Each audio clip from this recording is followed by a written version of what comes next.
or is this full-time MMA now? I love full-time MMA right now. Full-time MMA? MMA. Nothing Yeah. else? My life, man, yeah. Oh yeah, full-time MMA. 100% is my favorite YouTuber. Fucking was laying in bed watching some of his vids earlier today.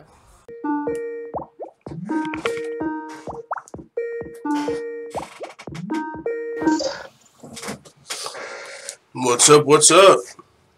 What's up, bro? Can you see me? I can't right now. No, I'm not sure why.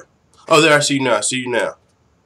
What's up, bro? Not too much, man. Talking to a guy that's about to be fighting on the upcoming CamSoda's Legends card. How's it going, Bruce?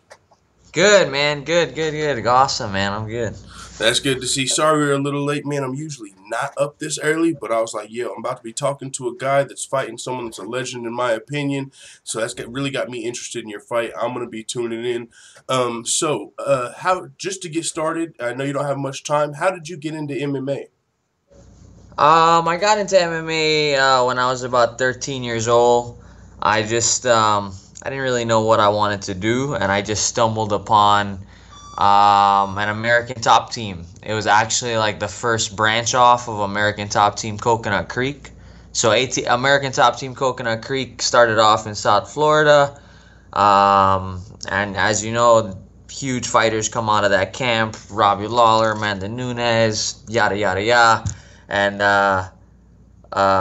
so now American Top Team is like a huge franchise now. There's probably like, I don't know, maybe over 50 American Top Teams all over the U.S., maybe in other countries, I think now. But the first branch off of American Top Team Coconut Creek was American Top Team Sunrise. And then I just happened to come across this gym one day, one 7th grade summer. I was bored. I told my dad to take me to this gym, and the dude held some mitts for me. I was 13, 14 years old, and I picked it up pretty damn good. Within 6 months, I was like beating down grown men, and I was like, shit, this is really fun.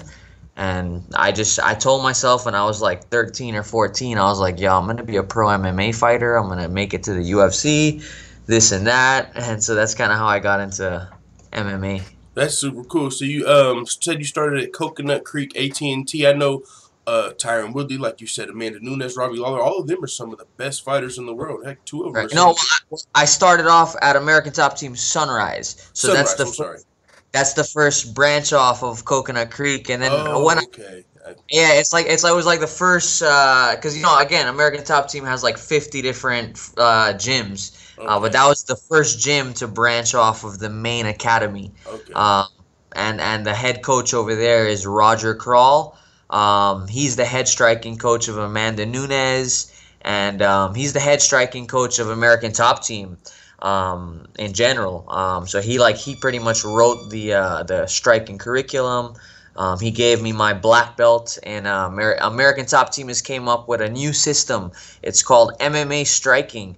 And we give out rankings and promotions, so it's not just like, you take a Muay Thai class, you don't get it. You take a kickboxing class, you don't really get any ranks. Well, now in 2018, we give out ranks for something we call MMA striking.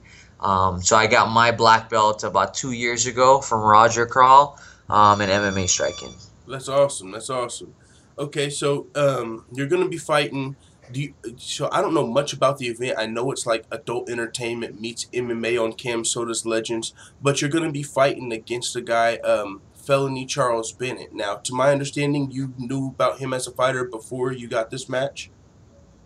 Yeah, for sure. I was a huge fan of Felony. I've been watching him since I was a teenager. Everyone knows it. All my teammates, like they all know how much of a huge fan I am of his. Not so much anymore in the last few weeks since the build-up of the fight. I heard a couple of the things he said and stuff like that, but I'm a huge fan. He's a legend. He's definitely a legend of the sport, and I'm just excited to be fighting him and sharing the cage with him and being a part of the list of names that he's fought and just being a part of his career. That's a long list. He's been in the game for 2 decades now. And yeah, man, I'm excited to go out there and fight this guy. Okay, and I didn't want to just jump over that right question. That last question. This is only like my third time interviewing a professional fighter, but I did want to say though on that striking, the belting system you were saying, I think that's pretty dope because you always hear about, black belt and jiu-jitsu and stuff like that, but when it comes to striking, like you said, there's not really a belting system to know, okay, well, he's, a blue belt in striking or something like that. So I think that is pretty dope. I just did want to say that, but I kind of skipped over it. Yeah, no, for sure. I mean, because a lot of times, I've seen guys come over from like pro. I've sparred with many pro Muay Thai fighters, and that type of style. Maybe your striking might be really good in a Muay Thai fight. Maybe like I mean, like in a kickboxing match, you can afford to shell up, like, because you have big boxing gloves. You know what I mean? In MMA. You have to stand a little bit differently. You have to parry a little bit more because you have smaller gloves. So you can be a world-class Muay Thai fighter and then come into an MMA fight and fight a black belt in MMA striking. In 2018 now, I think a black belt in MMA striking means a lot from American Top Team because, like I said, I've beat down many world-class pro Muay Thai fighters with the traditional stand like this, tap your front foot. You know what I mean? Yeah, like, yeah. That's a thing in the past now. Those guys get lit up now with angles. You know what I mean? If you have just a little bit of angles, you can kill those Muay Thai fighters. So MMA striking, it's the new shit, man. It's the new shit, and I would like to think that I'm one of the leaders in it because I think American Top Team is only giving out maybe like 4 MMA striking black belts, and I'm one of them. So wow, congratulations! Yeah. Speaking of congratulations, you just had a new baby yesterday, if I'm not mistaken. Yeah, it was actually 2 days ago. It hasn't even been 2 days, maybe like a day and a half ago. My baby Zara was born. Me and my wife, we've known each other since we were like 12 years old. We were like boyfriend and girlfriend in 7th grade. We've been together for just a pretty damn long time. And she corners me in my fights. Like she's ride or die. Like right now, me and my wife, like I don't have a lot of family. I don't have no family here in the United States. She has no family here.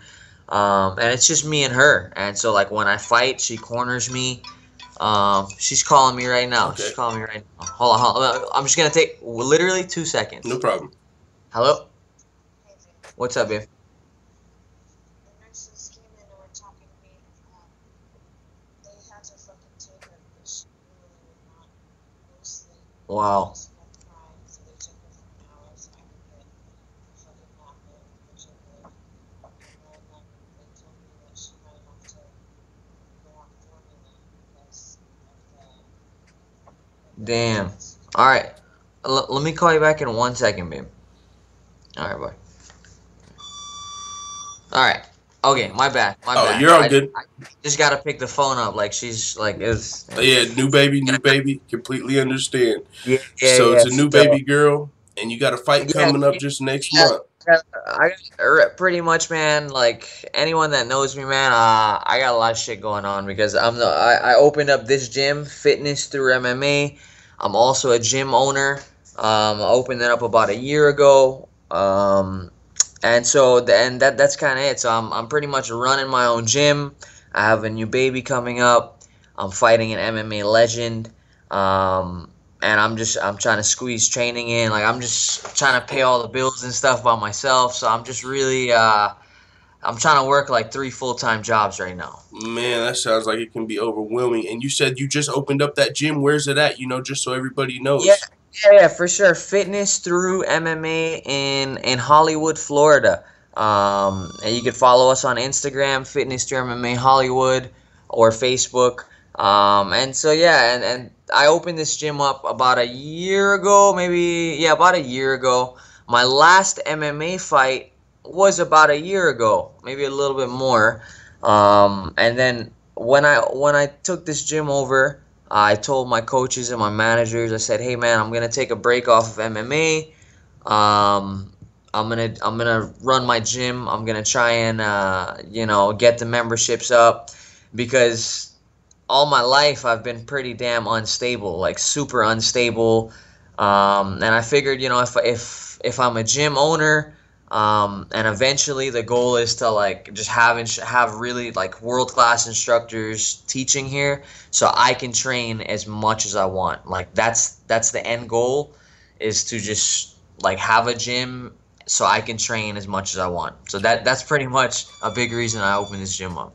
Honestly, man, that's good to see. I mean, especially to be such a young fighter, you know, even if for whatever reason, it's good to see you'll have that gym to be just for stability even after fighting. You know what I'm saying? If for anything. Yep. So that's really cool to see. And I heard you touch on something. You said you were a fan of Felony, but recently he said some stuff and you're like, whoa. So can you touch on that? Because I've only got bits and pieces of the story and I'd like to hear it from you. Yeah, Like what's I'm been sure. going on? Yeah. Oh, I'm sure for anyone who's been like following the fight, and maybe heard the interview that I did on the last, I did some kind of interview with some other guy, and yeah, I don't know, like it's a bit of a touchy subject for me, but I'm a pretty level-headed guy. Whether he was talking shit or not, the same result is gonna happen. I'm not gonna fight any more reckless or any more like, you know, I'm not gonna do anything different than I would come April 26th. But I like I said, I was a fan of his, up until he started talking about my brother, which I think is, I mean, and you're probably gonna do an interview with him later today, and Well, he's gonna I don't know if I can he afford it. yeah, well, he's probably gonna start talking about my brother for some weird reason. He just keeps talking about my brother. Pretty much, 6 months ago, my brother, who is my biggest supporter, my biggest fan, he was suffering with depression. You know, he was a working paramedic in Trinidad. And he also got deported as well. He was living in the United States, and as a young kid at 18 years old, he made some bad decisions. He ended up like doing a robbery on like a cell phone store with his friends, and he got locked up, went to jail. He got deported to Trinidad, and he was suffering with a lot of depression, as well as working as a paramedic. And as a paramedic, as a first responder, you see a lot of fucked up images. You see a lot of bad things all the time.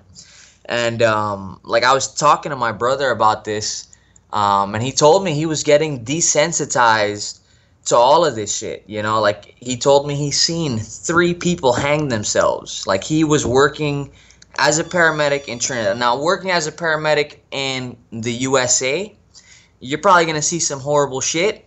But working as a paramedic in a third world country like Trinidad, I think you might see just a little bit more shit.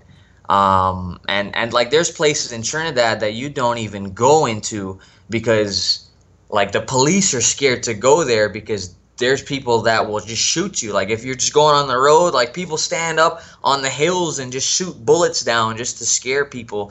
So that's that place Trinidad is. And my brother was a first responder, responding to all of the horrible things, constantly seeing bad images. And I think this had a lot to do with him committing suicide. My brother committed suicide September 25th of 2017.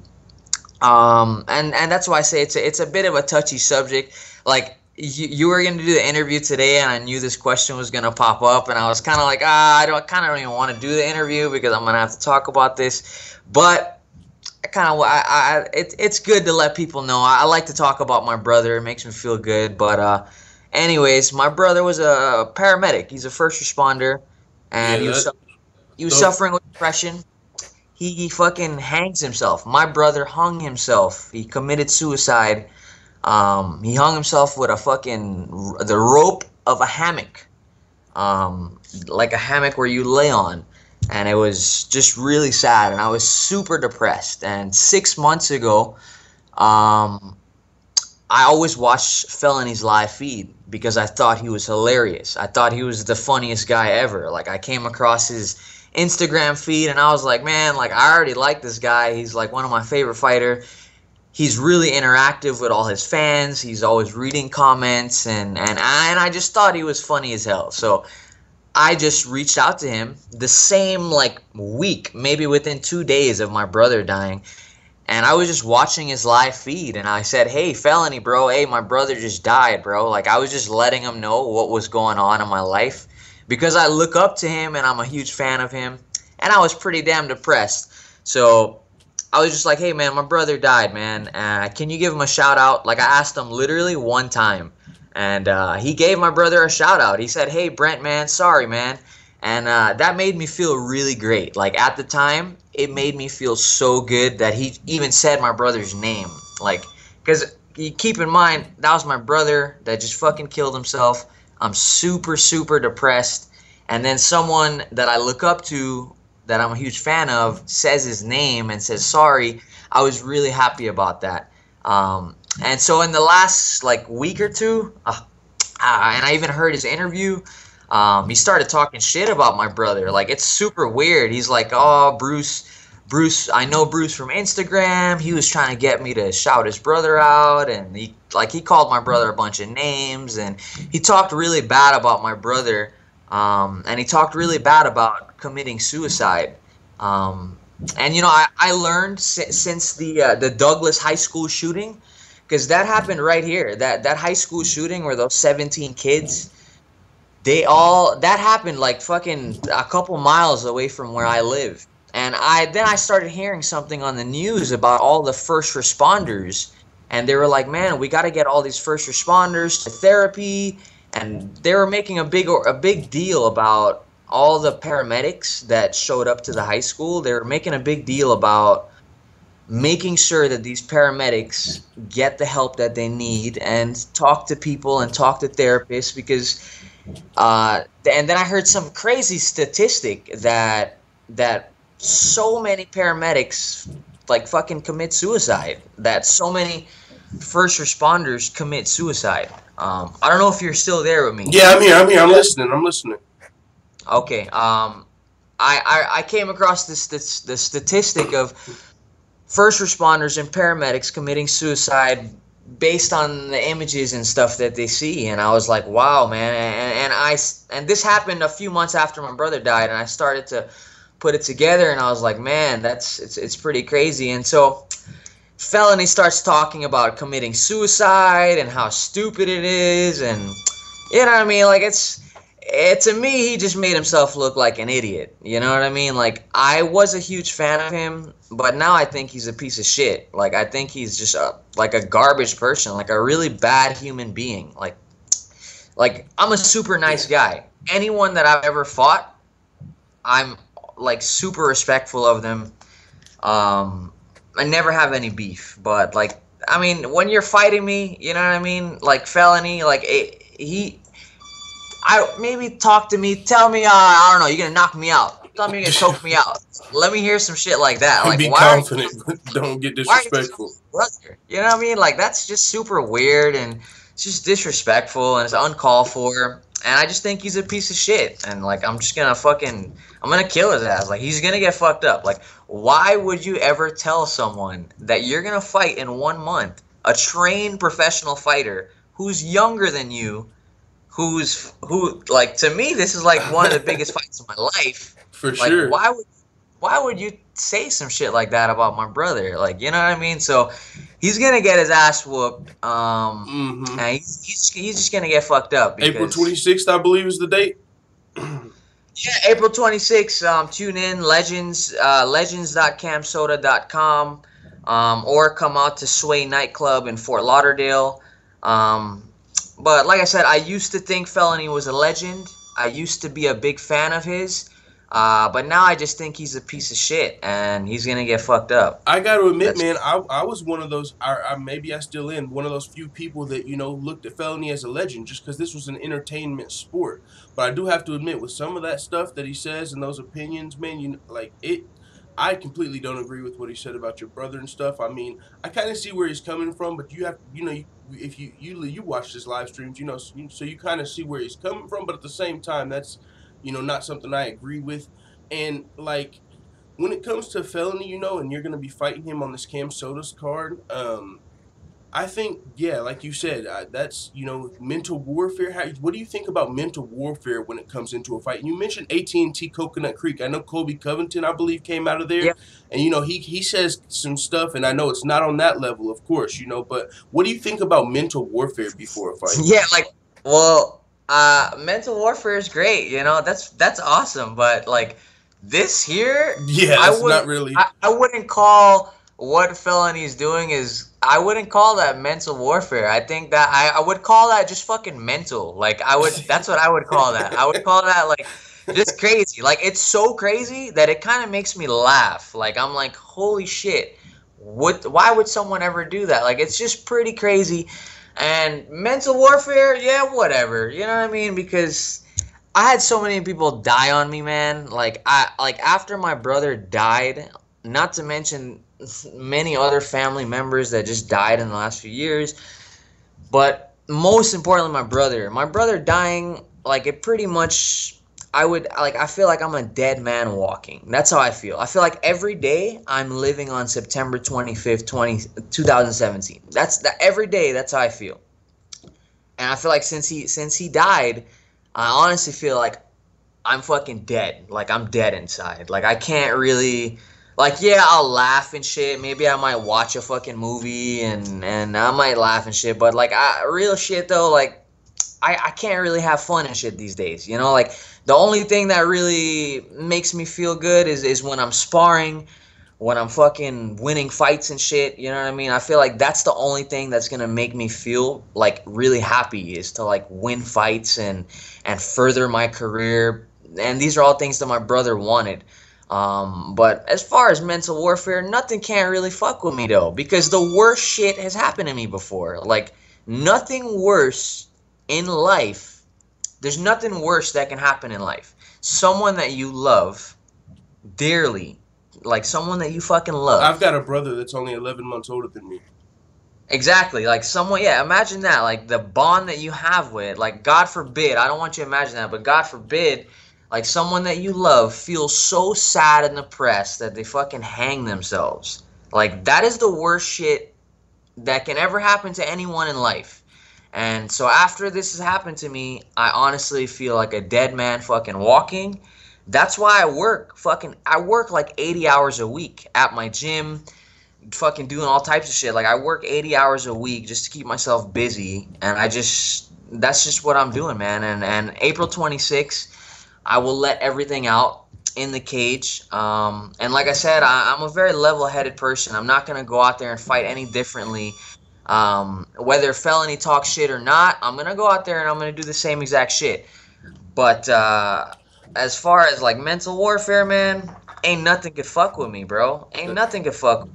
That's good to see, and I got to admit, man, I like Felony, but after hearing everything, I'm rooting for you. And I wanted to say, like, I wanted to let you know, I don't like interjecting my own story into stuff, but I wanted to let you know, like, I do understand where you're coming from, because I walk around and I kind of feel like dead sometimes, because both my parents, lifelong drug addicts, living in poverty, boom, my cousin, little, you know, have you ever seen the movie The Four Brothers? You know how there's four brothers? Yeah, like, okay, I love that.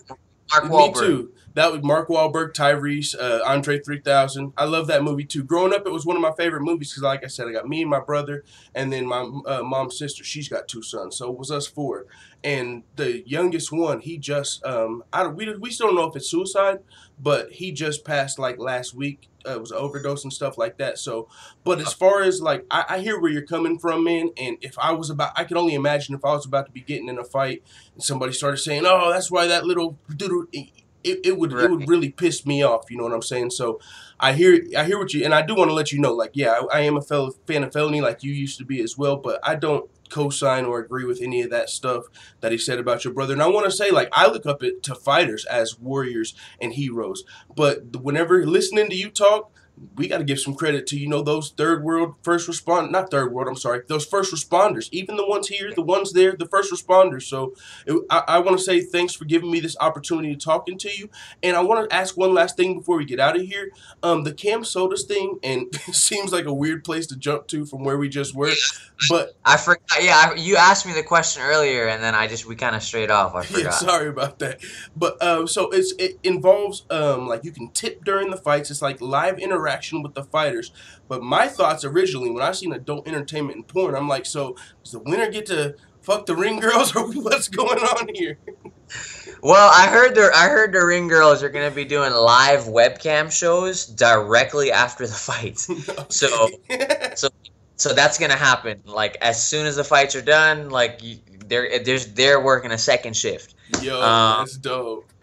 But as far as CamSoda, CamSoda.com seems to be a pretty big global porn website, and as you know, porn there's a lot of money in porn. Fuckloads of money in porn, and no pun intended. Fuckloads of male viewers, the same type of viewers that watch UFC and MMA and stuff. So they're trying something new. A lot of people think it's like weird. A lot of people think it's strange. But I think if any company is to make something like this work, it would be a pretty big global company with money and with tens of millions of viewers that watch their porn. So if anyone to make it work, I think it would be them. And the best thing about it, it's a free live webcast. And then as far as tipping fighters, so like when you are watching like live porn on their website, you have to buy like tokens to chat with the models, and you have to buy tokens to, like, I don't know, just do shit on their website. And so these are the same tokens that will be sold for the fight, and then they're saying that you can make requests to fighters for certain moves during the fight, and you can tip the fighters. I don't know too much about that. Yeah, that's weird. Throw a hook. Here's $2. Like, what?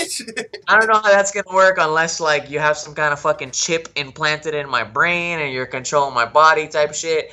But I do know that fans will be able to buy those tokens and tip fighters and donate towards fighters that they like and that are entertaining. So I think that's more so what it is just like the viewers that are watching will just be able to donate money just like they're donating to models, you know. They'll be able to donate money to the fighters. That's kind of how it goes. But I could be wrong. Don't take this as fact. I think that's how it's gonna work, you know. Okay, well, that sounds good. I know I'll definitely be watching, and it's always good to see fighters with another, you know, route outside of the UFC or Bellator, and, you know, these other organizations. It's just good to see other opportunities for fighters. And so, with that being said, man, you're kind of breaking up there. I can't. Okay. Yeah. Sorry. My connect. I'm glad. Can you hear me now? Yeah, I can hear you now. I can hear you. Okay, yeah, my connection, and I'm glad we got this far without lagging. Sometimes my internet's a little laggy, so it's good we're wrapping this up. Sorry about that. But what I was saying is it's good to see fighters have another place, you know, for opportunities for fights, you know, and it's groundbreaking, you know what I'm saying? Tips, who knows? Somebody might become a fan and like, hey, here's $10,000. And like one thing I was thinking when you were talking was like maybe they can say, during your like rounds, in between rounds, like, hey, this guy just paid $500. He wants to see you fucking try. I don't know. It's gonna be fun. It's gonna be entertaining. But I can attest, as a guy with a MMA YouTube channel, like when I look at the analytics, it's like 93% dudes. So I think they're on to something. And I'm also a fan that's interested. We'll see how it goes though. But all I know is me and Felony, we will be the main event. Like we're the co-main event, but I feel like this is the fight that everyone's gonna tune in on, and it's gonna be fireworks. I will make sure I'm gonna drag this fight on. Like I'm gonna make sure when I get Felony's number, like I'm just gonna keep him going. Like I know he gets a little tired. I'm gonna make sure and fucking push him through that. Like I'm a fucking master at doing that. Like that, you talk to any of my sparring partners, I will keep you in there and just pitter pat your ass and until you quit on your own. Like I'm a fucking Lomachenko him. Like I'm gonna Lomachenko him. He's gonna quit on the stool. I don't watch much boxing. Okay. He's gonna no mas. Okay, no mas. So, well, pretty much he's gonna quit on his own. I'm gonna make him quit. Like he's gonna quit just on his own. Hey, you got me sold, man. Thanks for the opportunity, and it was dope talking to you. Thanks again. Yo, hey, take it easy, man. Thank you very much, bro. Bruce Lutchmedial again. That's your name, the Iron Lion. Yep. The Iron Lion, man. Check me out on Instagram, Bruce Iron Lion. Check my fights out on YouTube, yo. Peace, man. All right, peace. Thanks. And as always, thanks for watching this video. If you enjoyed this video, make sure you hit the subscribe button and also hit the notification bell right next to it so you're notified every time I upload a video. I'm out. Da da da da da. It's the motherfucking DOG.